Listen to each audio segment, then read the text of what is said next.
Hadratal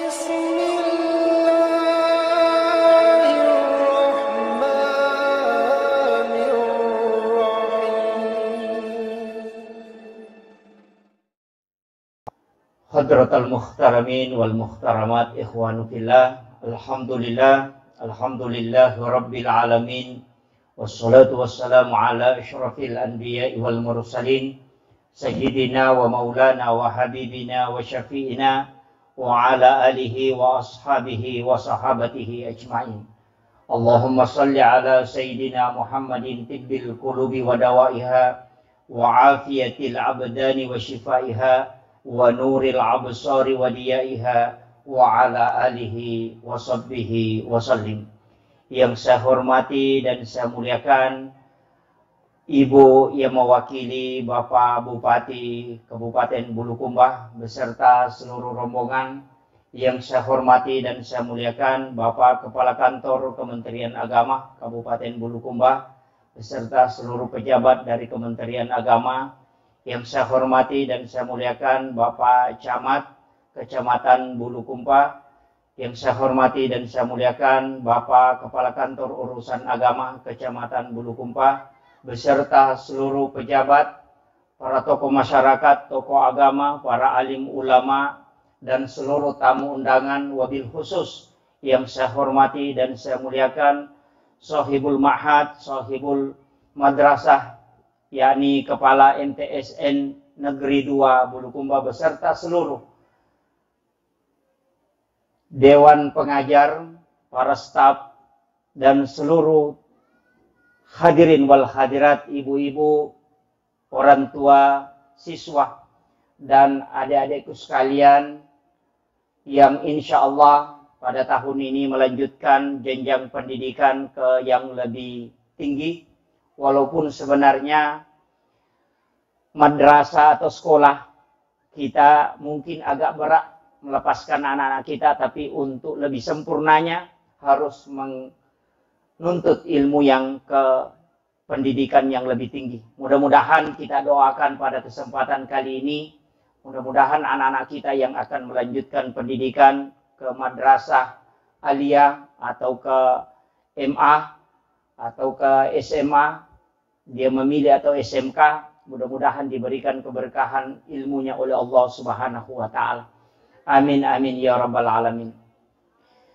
Hadirin wal hadirat ikhwanu fillah yang insyaallah dirahmati dan dimuliakan oleh Allah Subhanahu wa taala. Saya mohon maaf karena saya duduk hanya sebagai penghormatan kepada seluruh hadirin yang sempat hadir, karena kalau saya berdiri terlalu tinggi lagi. Hanya sudah bisa melihat semua ketika saya duduk. Alhamdulillah saya diberi amanah untuk menyampaikan ceramah atau nasihat halal bihalal. Sebenarnya kalimat ini kita tidak temukan dalam kamus bahasa Arab. Halal bihalal ini diistilahkan hanya di Indonesia. Begitulah uniknya orang Indonesia. Indonesia ini luar biasa. Di luar negeri tidak ada mudik.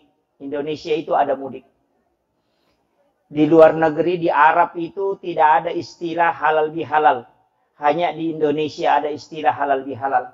Yatim piatu tidak ada di luar negeri. Di Arab juga orang Arab kalau dikasih tahu yatim piatu itu pusing. Karena yang ada itu hanya yatim. Kalau kita orang tuanya kedua-duanya meninggal, kita sebut yatim piatu. Kalau orang Arab hanya satu, hanya yatim. Makanya kalau dikatakan yatim piatu dia ikut pusing itu. Itulah orang Indonesia. Makanya kearifan-kearifan lokal ini yang kemudian bersentuhan dengan agama perlu kita pelihara. Kalau kita bahasa Indonesia kan halal bihalal sebenarnya adalah saling menghalalkan. Karena kadangkala jabat tangan ini tidak bisa melulurkan dosa karena kalbu tidak bisa ketemu. Orang tua dulu itu pakai simbol karena dia lebih banyak menyentuh kata faul. Ketika bersalaman, kadangkala dia meletakkan tangannya di dada. Kadangkala juga dia meletakkan di kepalanya. Kalau kita cari dalil hadis, itu tidak ada. Tapi apa yang dilakukan itu adalah simbol. Ketika dia berjabat tangan, itu pesan. Bahwa dosa di antara kita, ini kita sudah menyambung kedua tangan. Artinya yang pernah retak, itu kita sambung kembali. Kenapa dia letakkan di dada? Itu simbol kalbu. Yakin bahwa dulu hatiku sebenarnya rusak.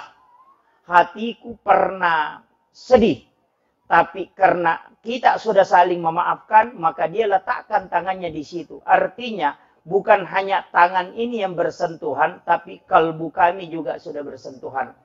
Kenapa ketika dia letakkan di kepala? Itu pesan bahwa pernah otakku ini mendidih gara-gara jengkel kepada kamu, tapi karena sudah menyambung tangan, silaturahmi, maka otakku kembali jernih dan dingin.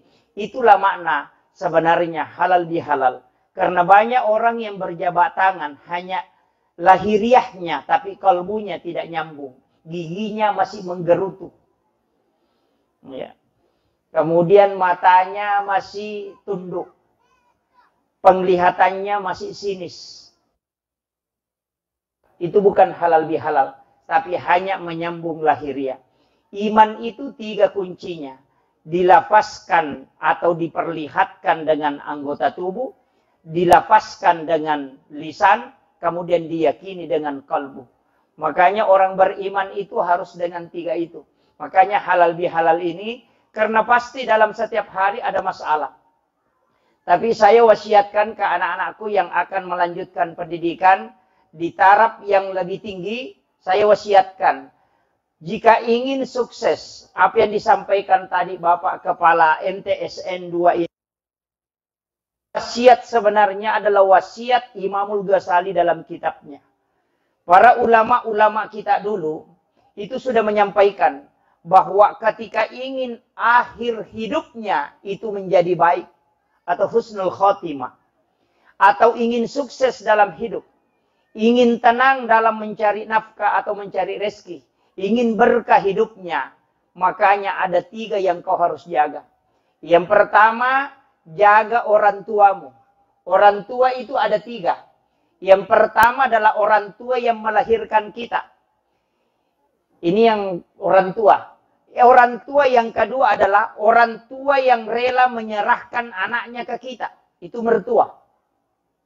Orang tua yang ketiga adalah orang tua yang mengajarkan walau harfan, hanya 1 huruf. Itulah guru kita. Sayyidina Ali berperang.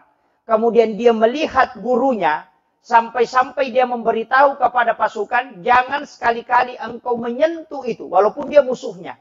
Dia sementara di perang berkecamuk, langsung dia kasih tahu, jangan bunuh dia. Dia adalah guruku. Bayangkan cara menghormati walaupun dia berperang. Dia selamatkan dia. Dia adalah guruku. Orang itu tanya, kenapa orang Yahudi bisa menjadi gurumu? Sayyidina Ali mengatakan, dia mengajari kepadaku untuk mengetahui bagaimana kita bisa tahu kalau anjing sudah balik. Ya. Sayyidina Ali pernah bertanya ke sahabat, bagaimana cara mengetahui anjing itu kalau sudah balik? Tidak ada yang tahu. Makanya sahabat mengatakan, coba tanya ke sana. Di sana ada yang punya banyak anjing, pergi tanyakan di sana. Sayyidina Ali berangkat bertanya. Kemudian dia tanya, bagaimana cara mengenali anjing yang sudah balik? Diberitahulah sama Yahudi ini tadi mengatakan, kalau kau mau tahu anjing itu sudah balik, kalau dia kencing dan mengangkat kakinya 1, berarti itu sudah balik. Itulah ilmu yang dia dapatkan sehingga dia menganggap dia adalah guruku dan sangat menghargainya. Kenapa? Karena ternyata ilmu yang kita ambil itu sebenarnya adalah nur Allah yang dititipkan kepada hambanya dan nur itu berpindah ke kita. Makanya al-ilmu nurun. Ini kunci. Makanya saya ketika mengkaji beberapa ayat dan menarik dalam ilmu tasawuf itu connect sekali. Ini yang sebenarnya kita ingin kumpulkan. As-sholatu nurun. Yang pertama sholat itu adalah cahaya. Wal malaikatu nur. Malaikat itu adalah cahaya. Al-ilmu nurun. Ilmu itu adalah cahaya. Kemudian Rasulullah adalah nurun Muhammad. Al-Quran huwa nur. Al-wudu huwa nur. Az-zikru nurun. Kenapa semua mengatakan nur? Ilmu adalah nur. Wudu adalah nur. Kemudian amal baik adalah nur. Salat adalah nur. Zikir adalah nur. Allah adalah nur. Allahu nurus samawati wal ardi masalun nur. Muhammad, Rasulullah adalah nurun Muhammad. malaikat juga adalah nur. Kenapa orang yang masuk surga itu bercahaya di depan, di belakang, dan di atasnya? Dan orang yang diberikan nur di dalam kuburnya itu tidak sembarang. Kenapa ilmu dikatakan nur? Kenapa malaikat dikatakan nur? Kenapa sholat dikatakan nur? Kenapa akhlak yang baik dikatakan nur? Ini yang harus dicari seorang santri. Karena ternyata dalam kehidupan ini ada dua ilmu. Ada ilmu yang diambil dengan logika, itu belajar. Ada ilmu yang tidak diambil dengan logika, tapi melalui penghambaan. Istilahnya ta'zim kepada guru. Saya ketika membuka beberapa kitab-kitab ulama terkenal, termasuk ke Khalil Bangkalan, Madura, ke Wahab Hasballah, ke Hashim Asy'ari, beberapa ulama-ulama kita dulu, itu kalau di pondok tidak belajar. Ke Khalil Bangkalan itu di pondok tidak belajar. Dia cuma menebang bambu. Sampai membelah bambu, kemudian membuat pagar untuk pesantren. Tapi ketika sudah selesai tugasnya, diludahi mulutnya oleh gurunya, itu pindah. Kurang lebih 400 kitab dia hafal hanya dengan satu kali air ludah. Apakah itu bisa dibuktikan dengan sains? Bisa. Flash disk yang dicolokkan ke laptop, kemudian diinstal Al-Quran 30 juz, itu bisa pindah. Dengan hanya kecepatan kurang lebih 5 menit. Itu bisa pindah. Guru Kiai Abdul Rahman Ambodale ketika meludahi santri yang mungkin nakal, tapi ketika dia ludahi berkahnya pindah. Kenapa? Karena yang pindah itu bukan kotoran, tapi nur dari ulama, dari zikir dan kewalian itu pindah kepada santri yang disucikan hatinya oleh Allah. Maka itu bisa pindah. Makanya ini yang hilang. Ilmu berkah ini kadang dicabut. Kenapa? Karena kita hilang akhlak. Karena akhlak mendatangkan ilmu laduni ini. Sedangkan ilmu logika membutuhkan kecerdasan secara matematis. Makanya ada anak Pak, ranking 1 di sekolah. Di madrasah ranking 1. Di MTSN Bulukumba ini dia ranking 1. Mungkin masuk 3 besar. Ketika dia keluar atau dia sudah selesai sekolah, dia hanya menjadi ibu rumah tangga. Tidak pernah ilmunya dimanfaatkan di masyarakat. Kenapa? Karena rata-rata orang cerdas jarang berdoa. Orang yang bodoh dalam hal ini tanda kutip, orang yang otaknya lambat, itu paling sering tawakal. Karena dia bilang, kita ini Tuhan yang ngurus, tidak ku tahu saya. Kan begitu. Ini kuncinya. Dan itulah yang saya pakai. Orang ketika berdoa, ketika masih menganggap bahwa saya cerdas, doanya tidak mustajabah. Kenapa? Karena masih ada landasannya. Coba kita buka dalam sejarah. Ketika Nabi Musa alaihissalam tidak bisa lagi melangkah ke depan. Kenapa? Karena lautan. Di belakang sudah ribuan musuh. Dia kembali pasti mati. Melompat ke laut pasti mati. Tapi ketika dia berdoa, doanya langsung mustajabah. Kenapa? Karena sudah tidak ada usaha manusia yang bisa kita pikirkan. Ketika uang sudah habis, tidak ada uang di rekening, kemudian tidak ada uang di saku, kemudian kita berdoa, beda cara berdoanya ketika masih ada uang 10 juta di rekening. Coba dites itu. Anak yang punya kecerdasan ketika berdoa, tidak sama kekuatan doanya anak yang tidak punya kecerdasan apa-apa. Kenapa? Karena di situ dia tawakal betul. Makanya dari kalimat wa may yattaqillaha yaj'al lahu makhraja. Nanti tawakal baru dilepas dari kesusahan. Kesusahan datang ketika sudah tidak ada sandaran. Maka santri atau siswa sebelum meninggalkan sekolah ini, lakukan satu sunnah Nabi. Salami gurumu, kemudian cium tangannya, minta berkahnya. Insya Allah nurnya akan melekat selamanya. Itu kunci yang harus dimiliki. Dan ini kadang yang dilupakan orang ketika ingin meninggalkan sekolah. 3 tahun anak kita belajar di sini. Kadang juga saya jengkel sama orang tuanya santri, Pak. Ibu bapaknya anak-anak kita. Orang tua itu kadang menyalahkan guru ketika ada masalah. Padahal dia tidak pikir. Di sekolah ini, Pak, 600 santri, 600 siswa. Yang ngurusin tidak cukup 100. Kita di rumah, 3 saja anak, biasa marah-marah. Urusi tidak setiap hari. Guru urus anak-anak sampai 600. Meninggalkan istri dan anaknya di rumah demi mendidik anak-anak kita. Kadang anak kita dicubit kemudian kembali melapor, orang tua datang marah-marah. Itu adabnya orang tua menitip anaknya ke sekolah, itu hilang. Makanya jangan harap anak kita bisa berkah dan berhasil. Saya punya guru, dia sampaikan begini, nak, potong tangan saya. Kalau ada orang tua yang pernah datang ke sekolah, marah-marahi gurunya anaknya, sampai guru itu merasa sedih atau dia merasa terhinakan. Kemudian dia mengangkat tangannya, berdoa kepada Allah, potong tangan saya, nak, kalau anak itu yang berhasil. Dia bilang begitu. Dan ingat, cari terakhir nanti dia mati dalam keadaan sul khatimah. Karena kunci kalau mau wafat dalam keadaan sul khatimah atau mati jelek, satu kuncinya, jangan hargai guru. Pasti mati dalam keadaan jelek.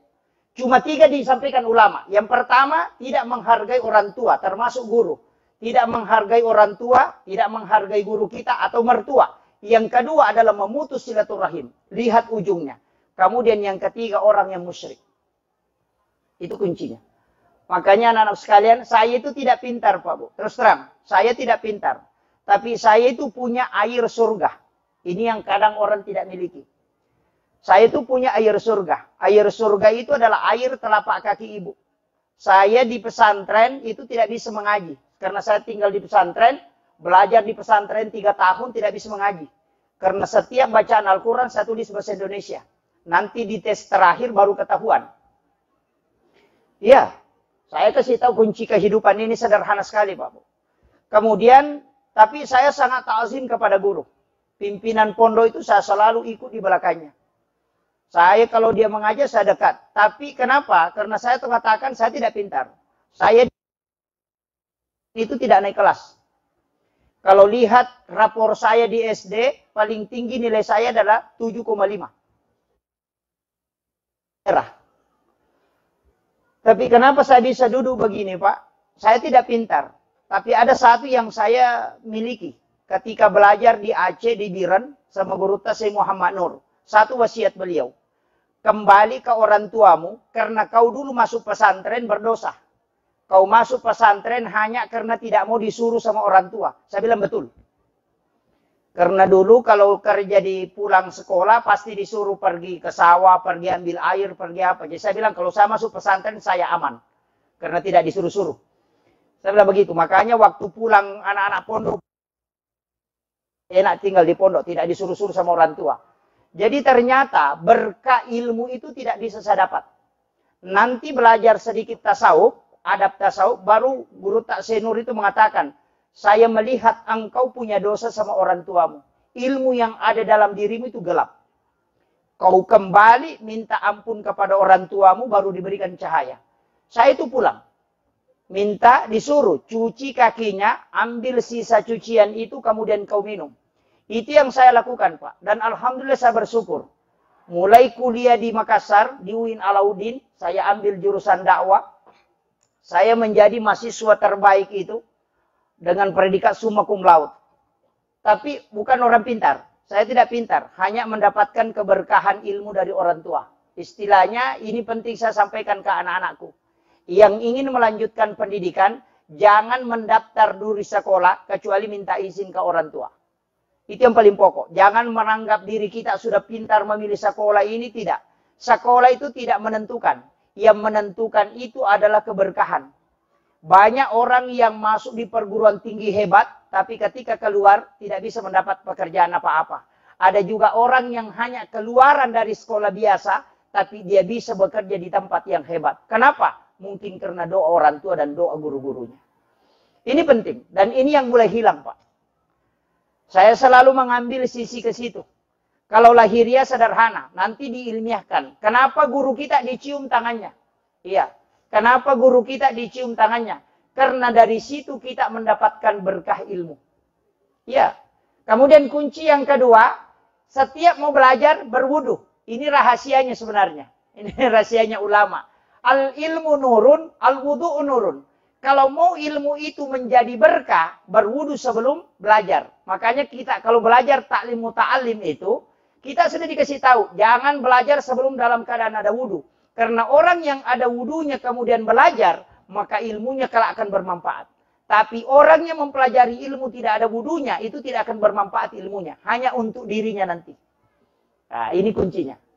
Makanya kenapa orang yang masuk masjid, mau mendengarkan ceramah itu disuruh baru wudu. Sama anak-anak kita. Kalau mau belajar, saya pernah mendatangi satu sekolah, Pak. Itu Man Insan Cendekia Gorontalo. Itu sekolahnya Pak Habibie. Di sana orang kalau mau belajar, 5 menit sampai 15 menit itu mengaji dulu. Jadi pas selesai apel pagi, masuk ke kelas, mengaji dulu. Dia baca 1 lembar, baru mulai pelajaran. Dan itu penelitian IMENET.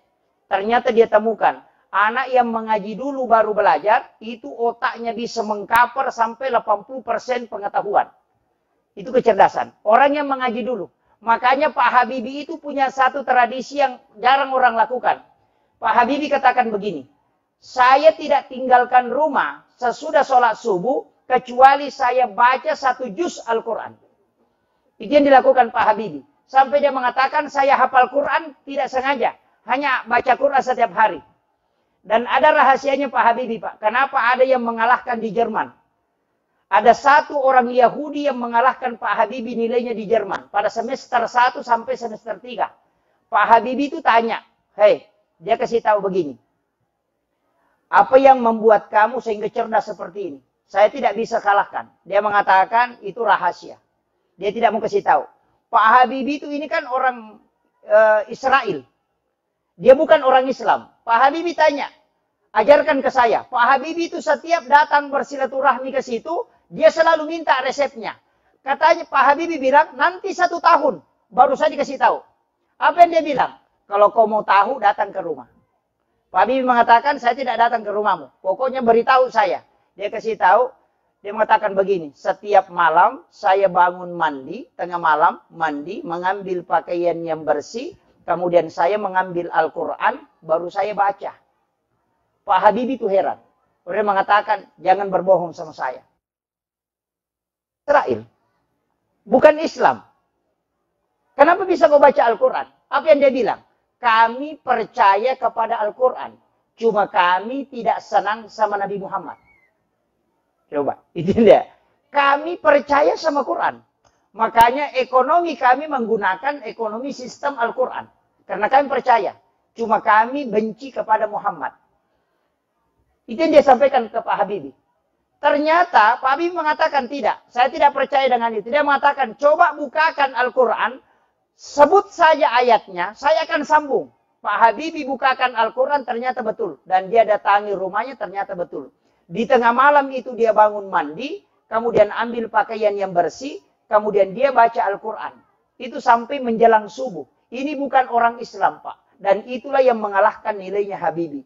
Tapi setelah itu Pak Habibie merubah. Dia pulang karena dia menangis. Dia malu, dipermalukan karena dia tidak melakukan itu padahal dia orang Islam. Pak Habibie itu pulang ke kosnya, ke rumahnya. Dia bangun tengah malam, sholat tahajud, dia membaca Al-Quran sampai subuh. Dan Habibie bisa mengalahkan hanya 1 semester, dia sudah bisa kalahkan nilainya sampai selesai. Makanya Pak Habibie menjadi alumni terbaik, dan orang ini menyesal. Itu.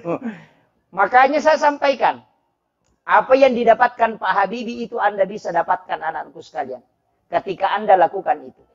Bangun tidak usah jam 2 malam. Cukup jam 3:30, bangun sholat tahajud walaupun hanya 4 rakaat, kemudian baca Al-Quran walaupun hanya selembar, dan minta berkah apa yang kita lakukan, insya Allah tidak akan pernah terpuruk kehidupannya sampai kelak meninggal. Itu inti kehidupan yang rahasia ilmu sebenarnya. Tidak usah lama-lama, tidak usah ambil 8 rakaat lah, biar 4 rakaat. Surahnya biar kulhu saja atau inna ataina. Itu. Yang penting bisa lakukan. Kalau tidak bisa lakukan, pakai yang kedua. Ini resep saya yang kedua. Saya kasih modal untuk anak-anak kita. Yang kedua adalah baca surah Al-Insyirah. Alam Nasrah. 7 kali sesudah sholat asar. 7 kali sesudah sholat subuh. Rasulullah berwasiat. Surah ini diturunkan khusus kepadaku.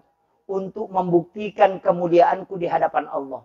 Siapa yang membaca surah ini di waktu pagi dan petang. maka Allah akan mengangkat derajatnya sebagaimana derajat yang diberikan kepada aku. Ini kuncinya. Makanya amalkan itu. Saya wasiatkan, amalkan surah Al-Insyirah. 7 kali sesudah sholat asar. Insya Allah akan selalu menanjak itu. Tidak turun. Tapi itu tadi, kembali ke orang tua tadi. Itu harus betul-betul akhlak ke orang tua itu luar biasa. Kemudian, kalau masih tidak bisa, lakukan jalan terakhir. Ini jalan terakhir. Lakukan apa yang dilakukan oleh Nabiullah Ibrahim alaihissalam. Nabi Ibrahim itu punya sedekah ke kita. Karena dia minta, ya Allah, berikan aku kesempatan untuk mensedekahi seluruh hambamu. Mulai yang ada saat ini sampai dunia kiamat. Dan Allah izinkan. Maka diperintahkanlah malaikat Jibril masuk ke dalam surga. Mengambil segenggam kapur. Kemudian diserahkan ke Nabi Ibrahim. Kemudian Nabi Ibrahim taburkan ke laut. Dan itulah yang menjadi garam. Makanya tidak ada manusia yang tidak makan garam. Itu sedekahnya Nabi Ibrahim. Ini kunci. Siapa yang makan garam, ini Imam Ghazali dalam kitab Ihya Ulumuddin. Siapa yang makan garam sedikit sebelum makan makanannya, dan setelah dia makan garam sedikit, maka pasti otaknya cerdas. Itu kuncinya. Yang kedua, dia tidak akan kena keracunan makanan. Yang ketiga, tidak akan kena lemah syahwat.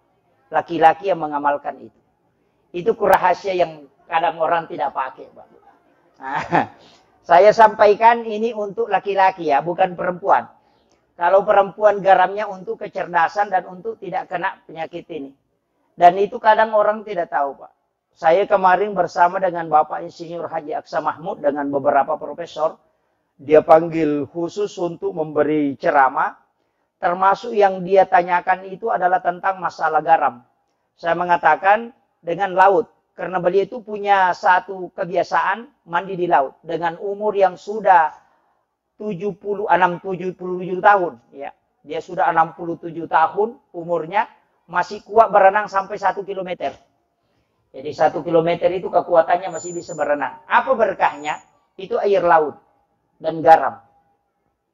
Makanya saya ingin sampaikan di sini bahwa apa yang dilakukan Nabi Ibrahim, apa yang disedekahkan Nabi Ibrahim itu luar biasa. Jadi kita mestinya jadikan itu sebagai acuan, karena itu sunnah Nabi. Makanya Bu, kalau hidangkan makanan, siapkan garam halus. Yang paling bagus kalau ada orang naik ke tanah suci, apakah melaksanakan umrah atau haji, pesan garam Mekah. Itu bagus sekali. Jangan pesan air Sam-Sam saja, pesan garam Mekah. Garam Mekah itu beda. Jadi pesan, kemudian simpan di tempat makanan, kemudian nanti kalau sudah cuci tangan, ambil garam sedikit, kemudian makan, kemudian setelah itu makan makanan. Insya Allah berkahnya itu luar biasa. Selain otak itu cerdas, karena itu doanya Nabi Ibrahim. Siapa yang memakan sedekahku sebelum dia makan makanannya, maka aku doakan supaya dia dicerdaskan oleh Allah Subhanahu wa Ta'ala. Jadi ini penting saya sampaikan, ajarkan ke anak-anak kita, generasi-generasi kita, supaya menjadi generasi yang hebat. Yang paling pokok, karena di sini ada madrasah yang hebat. Ini madrasah hebat sebenarnya, bukan madrasahnya yang hebat, tapi pasti orang-orang yang ada di dalamnya itu yang hebat. Nah, insya Allah itu kuncinya. Kalau madrasahnya bagaimanapun hebatnya bangunannya, insya Allah kalau isinya tidak ada, itu yang jadi masalah. Artinya kalau isinya tidak cerdas, dulu pesantren itu atap alang-alang, kemudian dia dindingnya adalah bambu, kemudian dia tidak punya kitab, dan seperti kita pakai laptop, pakai apa, tapi ternyata jadi ulama waliullah yang mengajar. Kenapa? Karena yang mengajar itu ikhlas betul. Satu kunci ini yang ketiga tadi. Ya kan saya sudah 2. Yang ketiga, kunci anak sukses itu ada sama guru. Makanya saya kasih tahu begini. Ini resep sederhana, tapi jarang orang pakai.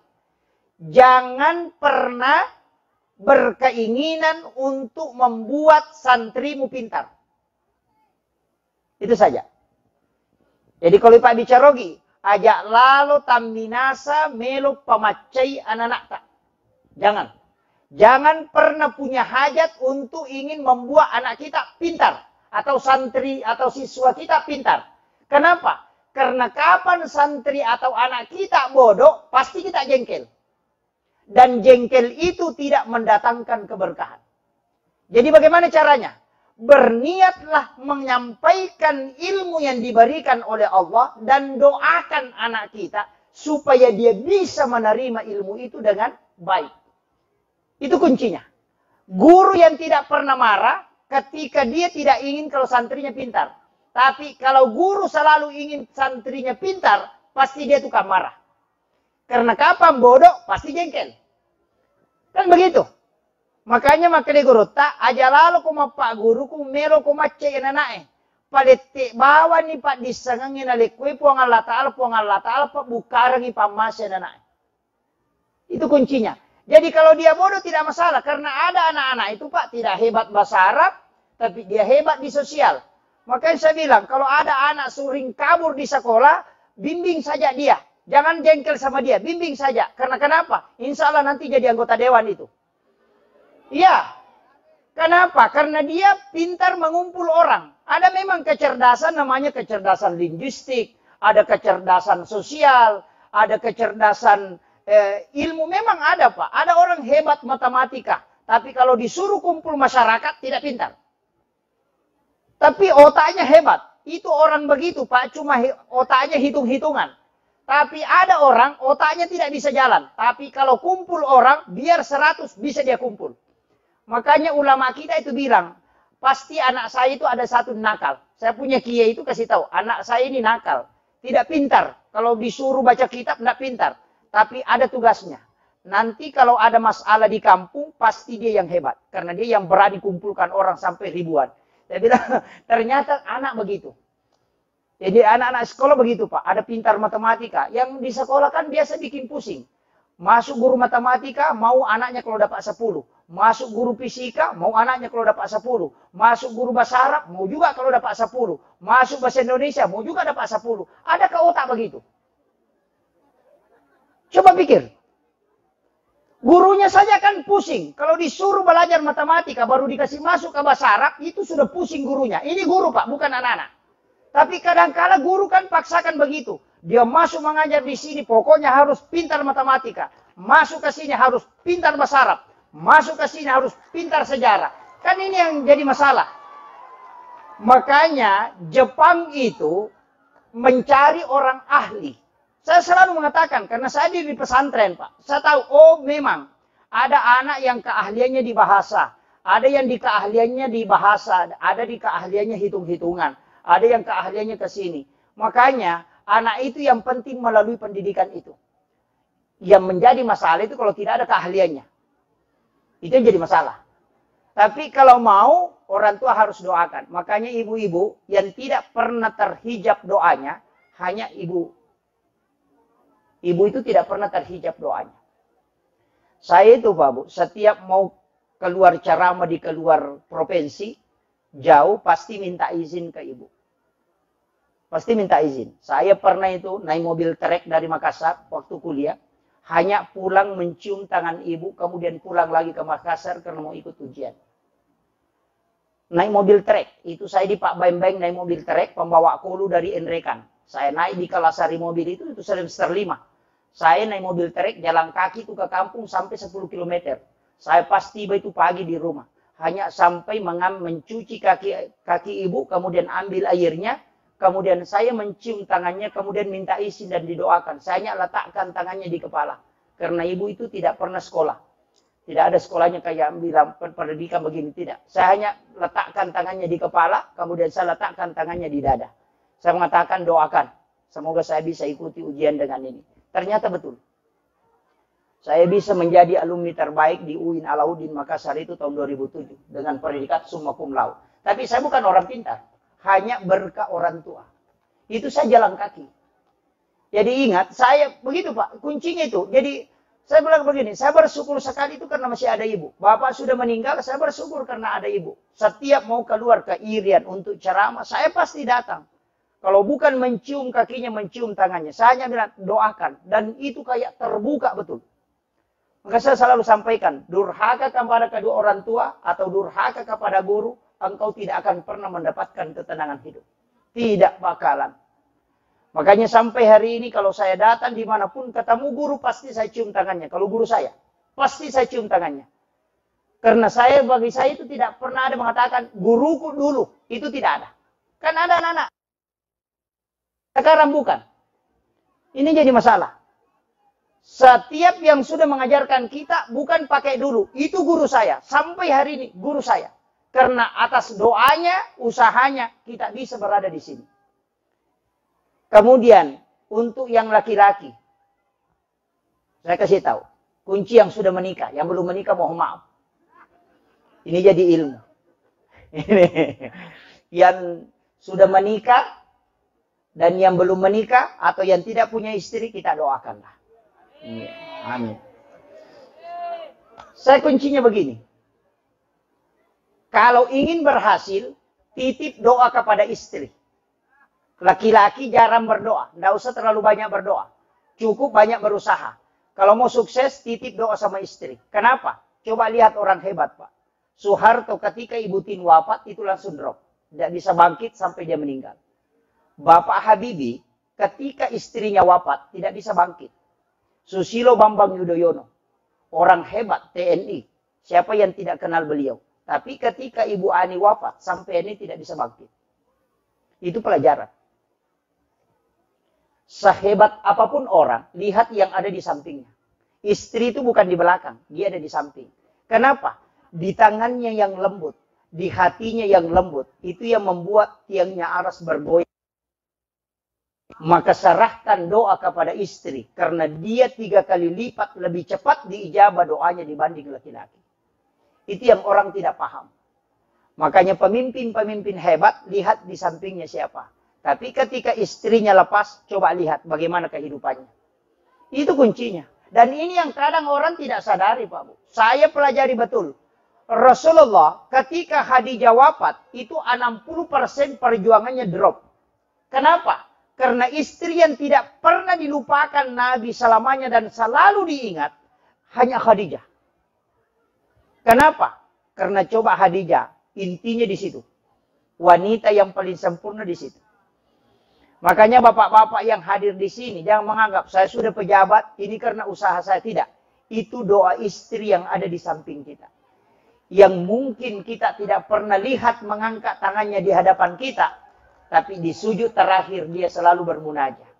Itu sederhana. Tapi ada juga istri tidak pernah berdoa. Selalu main Facebook. Ini yang jadi masalah. Kayaknya banyak tahu. Si Anu bakar ikan di sana. Si Anu sakit lututnya di Jakarta. Ini sakit giginya di Kalimantan. Si Anu sakit perutnya di Surabaya. Padahal suaminya menceret. Dia tidak tahu.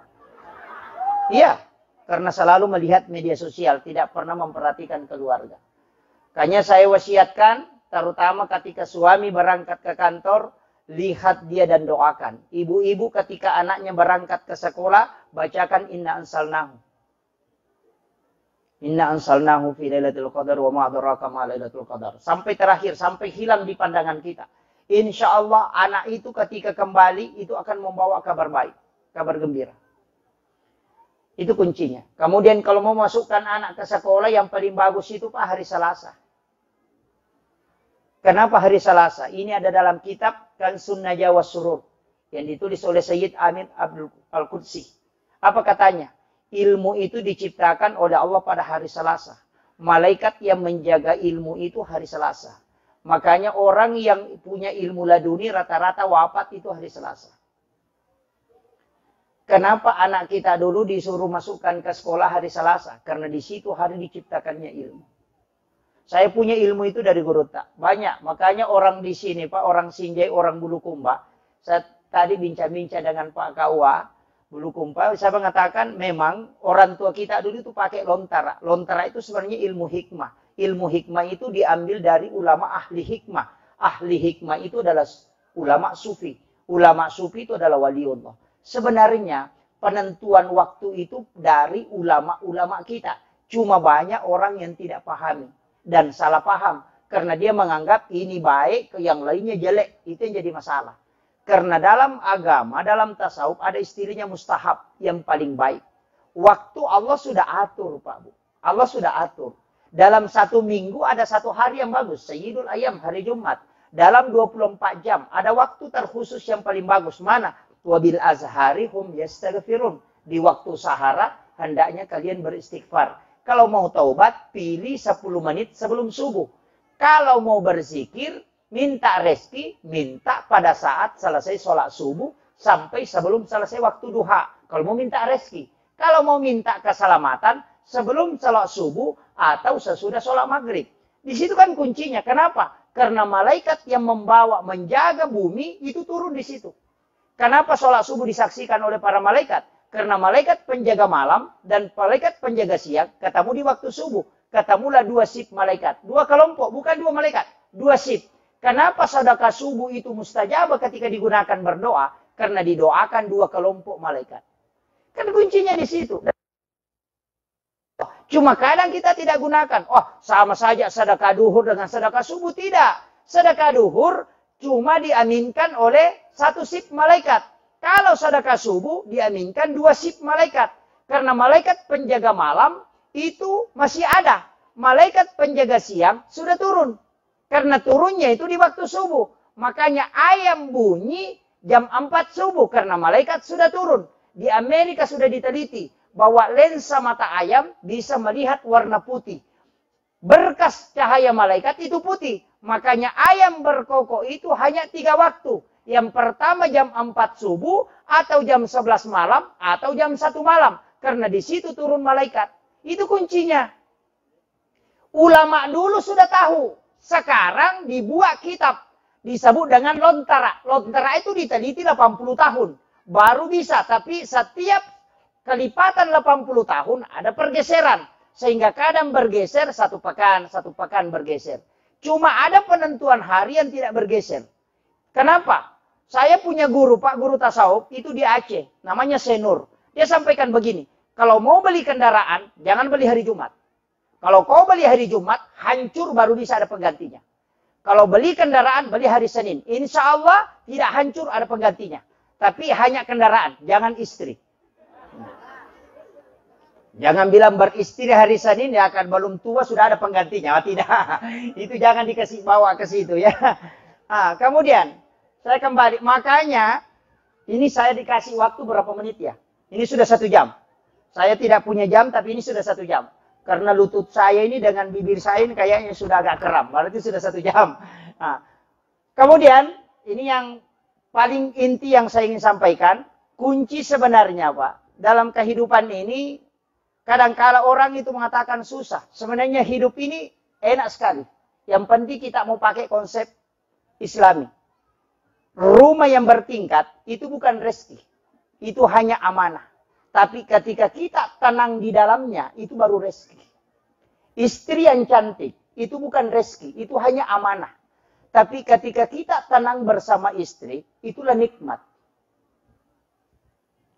Uang yang banyak, itu bukan rezeki. Itu hanya amanah. Tapi ketika engkau mampu memanfaatkan dan senang dengan itu, maka itu adalah rezeki. Jadi rezeki dengan amanah itu beda sedikit. Ya, mobil itu bukan rezeki, itu amanah. Karena dipertanggungjawabkan. Tapi ketika kau nikmat dengan kendaraanmu apapun mereknya, maka itu adalah rezeki Allah. Makanan yang dihidangkan itu adalah amanah, itu adalah fitnah. Tapi ketika engkau menikmati makanan, itu adalah nikmat, itu adalah rezeki. Jadi rezeki yang sesungguhnya adalah nikmat terhadap apa yang diamanahkan oleh Allah. Ketika engkau tidak bisa menikmati, maka itu bukan rezeki. Banyak orang, Pak, tidak makan nasi karena kena penyakit gula. Kuncinya mah di situ saja. Anak itu amanah. Ketika engkau senang dengan anak-anakmu, maka itu adalah nikmat Allah. Dan itulah fabi ayyi ala'i rabbikuma tukadziban. Itu sebenarnya. Makanya kuncinya di situ. Uang yang banyak itu bukan nikmat sebenarnya. Tapi uang yang bisa menenangkan kita, itulah nikmat sesungguhnya. Walaupun 1 M, tapi kalau KPK mau turun, dia keringatan, itu jadi masalah. Iya. Jadi kuncinya kan begitu. Ilmu juga begitu, Pak Bu. Makanya saya sampaikan begini. Bedakan antara nikmat dengan amanah. Di situ saja tipis sekali. Makanya ganti-ganti mobil, ganti kendaraan. Kenapa? Karena dia cari kesenangan. Padahal tidak ada. Harta itu hanya kesenangan. Yang di dalamnya yang harus kita cari adalah ketenangan. Itu kuncinya. Bagaimana bisa tenang? Banyak macam. Banyak. Tapi saya tidak mau kasih tahu semua. Cukup satu. Amalkan satu surah. Surah Al-Kautsar. Surah ini surah paling pendek. Dan ini surah luar biasa. Rasulullah mengatakan siapa yang membaca surah ini, maka Allah menurunkan khusus keberkahan di dalamnya. Termasuk ini surahnya perempuan. Ya, surah yang paling sering dibaca perempuan. Kalau mencuci-cuci daging tidak mau bau, baca surah Al-Kautsar. Insya Allah tidak bau. Akhir terakhir. Itulah istilahnya orang Bugis, ibis saisara. Itu bacakan surah Al-Kautsar. Ada makanan tidak mau masak, ambil garam, letakkan di atasnya. Yang kasih masuk, bacakan surah Al-Kautsar, itu akan masak. Ada nasi tidak masak, masih di periuk. Penting masih panas periuknya, ambil saja garam, bacakan surah Al-Kautsar, letakkan.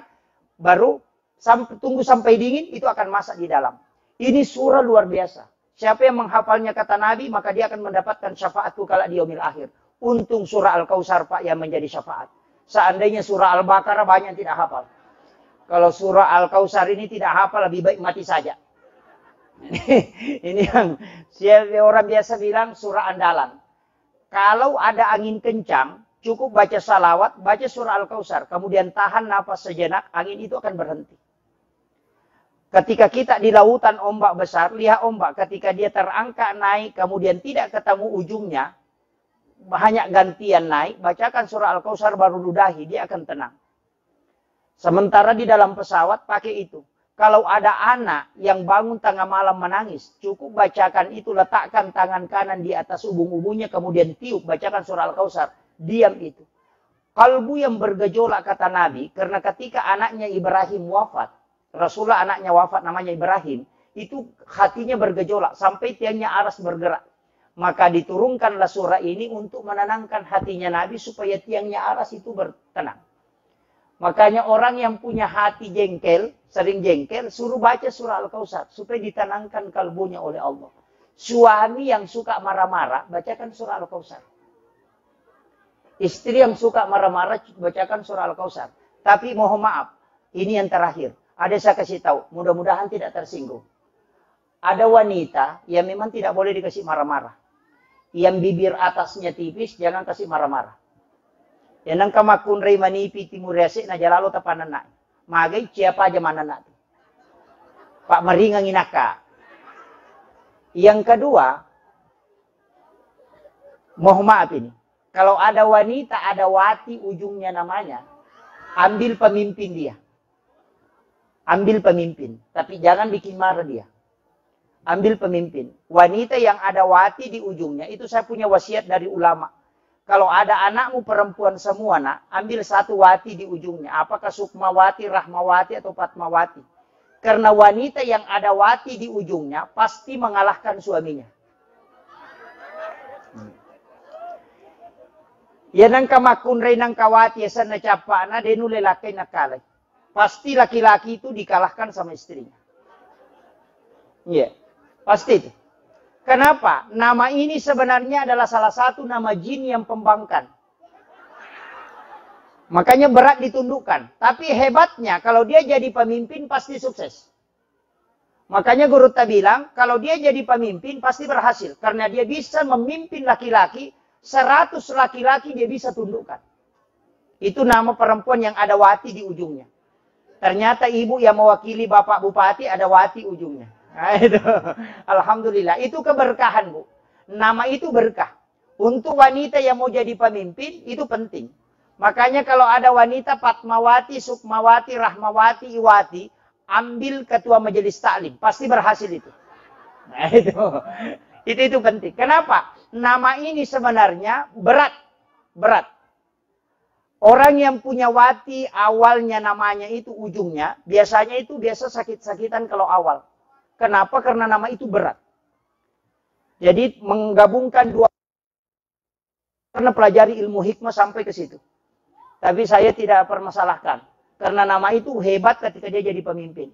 Nah, cuma kalau laki-laki mau memperistri, lihat-lihat namanya. Kalau ada wati, hindari dulu. Karena pasti Anda diperintah sampai mati. Tidak bisa menang. Ini nih, sabar-sabar saja diperintah sampai mati kalau itu. Penutup yang terakhir saya wasiatkan, ini kan sebenarnya bulan Syawal. bulan Syawal ini ada 2 amalan. Yang pertama puasa sunnah Syawal. Berpuasa 6 hari di bulan Syawal. Silakan puasa 6 hari. Tidak usah berturut-turut. Atau ganti puasa Ramadan, niatkan juga puasa Syawal. Itu bisa. Itu bisa. Karena sunnah dengan wajib bisa digandengkan niatnya. Niat 2 puasa sunnah bisa gandeng. Yang tidak boleh wajib dengan wajib.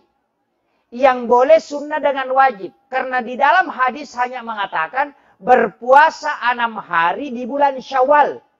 Jadi kalau sudah puasa 6 hari di bulan Syawal, niatkan saja puasa sunnah Syawal, niatkan puasa pengganti puasa Ramadan, itu sudah ada ulama sahkan. Tapi kalau mau ambil yang paling aman, cukup niat puasa Syawal, tidak digandengkan dengan niat yang lain, tidak masalah. Karena ada yang membolehkan seperti itu. Pendapat boleh saja benar, boleh saja keliru. Tapi kalau dia benar, dapat 2 kebenaran, pahala. Kalau dia keliru, tetap dapat 1. Al-mukhti'u al-ijtihadi lahu ajrun, kata Nabi. Nah, itu kuncinya. Ketika sudah berijtihad. Makanya tidak usah berdebat. Yang kedua, amalan yang paling sering dilupakan. Sholat sunnah utakah. Sholat sunnah utakah adalah sholat sunnat yang dilakukan hanya di bulan Syawal. Itu 8 rakaat. Surah yang dibaca surah Al-Ikhlas. Setiap 1 rakaat 15 kali. Surah Al-Ikhlas. Itu 8 rakaat. Kalau tidak cukup setiap hari Jumat. Kalau tidak bisa, apa padilanya? Kalau punya penyakit kata Nabi, penyakit dunia. Apakah kanker atau apa. Dan tidak ada dokter yang bisa menyembuhkan. Pakai sholat ini. Karena sholat ini akan diutus orang dalam mimpi akan mengobati itu. Ini janji Nabi. Yang kedua, siapa yang ingin merantau ke luar daerah mencari rezeki, suruh lakukan sholat sunnah utaka baru berangkat. Karena pasti berhasil. Karena Allah yang janjikan. Yang ketiga, ini sholat sunnah utaka. Yang ketiga, siapa yang melakukan sholat sunnah utaka, maka Allah akan mudahkan lisannya bicara. Yang kedua, Allah akan menurunkan ilmu hikmah kepadanya. Itu kuncinya. Makanya kalau ada anak kita mau jadi ustaz, sekolah di pondok, suruh laksanakan sholat sunnah utaka. Saya laksanakan sholat ini sudah 18 tahun lamanya. Saya ambil itu di kitabnya Syekh Abdul Qadir Jilani dalam kitab Al-Gunyah. Syekh Abdul Qadir Jilani mengatakan, tidak ada hadis Nabi 4 kali bersumpah kecuali sholat sunnah utaka. 4 kali Nabi bersumpah. Jadi makanya saya sampaikan, ini untuk ibu-ibu, bapak-bapak yang punya anak belajar di pesantren, suruh lakukan sholat ini. Ibu-ibu kalau punya penyakit, lakukan sholat ini. Karena akan ada yang datang menyembuhkan itu. Ini janji Nabi. Itu ada sejarahnya. Kalau kita buka kitab Al-Mughni, Imam Al-Qudamah. Itu kitab fikihnya Imam Al-Qudamah. Dia menceritakan satu kisah ketika dia mengobati anak muda di Mesir. Dengan dalam mimpi dia ludahi matanya. Tapi dalam mimpi. Anak muda ini sudah keluar biji matanya karena sakit. Semua dokter sudah menyerah. Tapi ketika dia laksanakan sholat sunnah utaka, dia mimpi diludahi matanya oleh Imam Qudamah. Jaraknya Imam Qudamah dengan anak muda ini kurang lebih 400 km. Kenapa dia bisa diobati? Hanya melalui mimpi. Sehingga semua orang heran di Mesir.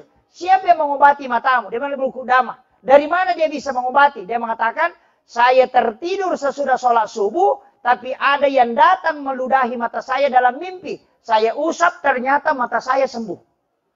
Imam Qudamah ditanya, katanya kau yang mengobati. Imam Qudamah mengatakan, kalau dia mengaku, betul saya mengobati. Karena saya sementara mengaji di rumah, kemudian saya tertidur. Datang Rasulullah memberitahuku bahwa obati anak muda ini dengan meludahi matanya. Saya ludahi matanya dalam mimpi dan ternyata itu tembus langsung ke orangnya. Inilah cara Allah menyembuhkan penyakit dengan melalui sholat sunnah utaka yang jarang orang lakukan di bulan Syawal.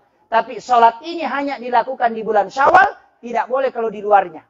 Hanya 1 bulan penuh waktunya. Kalau sudah lewat tidak bisa. Orang yang mau pergi merantau, mau berhasil atau tidak berhasil di rantauan, suruh kembali. Nanti di Syawal sholat kembali baru berangkat. Akan berhasil itu. Karena itu Nabi bersumpah di situ. Ini penting saya sampaikan. Mudah-mudahan ini ada hikmahnya. Saya kira cukup sekian karena masih ada sambutan dari Ibu yang mewakili Bapak Bupati. Kemudian dari Bapak Kepala Kantor Kementerian Agama. Saya mohon maaf kalau tidak sistematis Bapak Ibu sekalian. Saya wasiatkan ke ibu-ibu, anak-anak kita yang mau melanjutkan sekolah jangan takut. Tapi satu wasiat saya, jangan pernah bayar untuk masuk ke sekolah. Jangan pernah bayar. Kalau dia mengatakan dibayar sekian baru lulus ke sini, jangan bayar. Cari saja sekolah di mana dia lulus.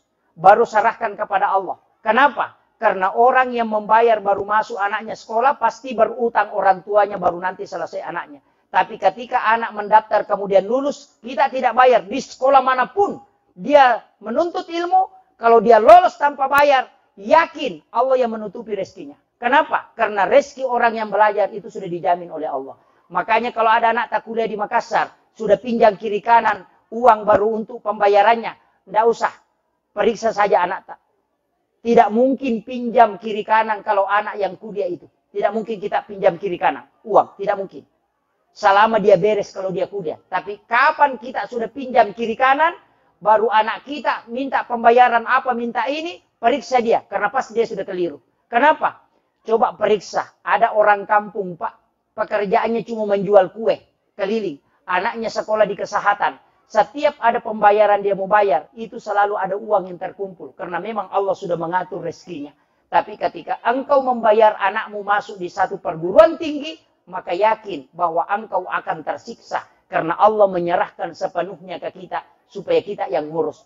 Tapi kalau Allah yang memberikan jalur ke situ tanpa kita bayar, maka Allah yang urus rezekinya anak kita. Itulah kenapa Nabi melarang kita menyogok untuk mengambil sesuatu yang bukan hak kita. Itu penting. Saya kira ini wasiat yang penting ibu pakai. Sampai kapanpun anak kita belajar, pakai itu. Sama dengan orang yang mau menikah. Pasti rezekinya dijamin oleh Allah. Tapi yang menikah pertama ya. Bukan yang menikah 2 kali, 3 kali, 4 kali. Saya kira cukup sekian. Akhirul kalam. Wallahul muwaffiq ila aqwamit thoriq. Nasrun minallahi wa fathun qarib wa basyiril mu'minin. Assalamualaikum warahmatullahi wabarakatuh. Sampai. Iya.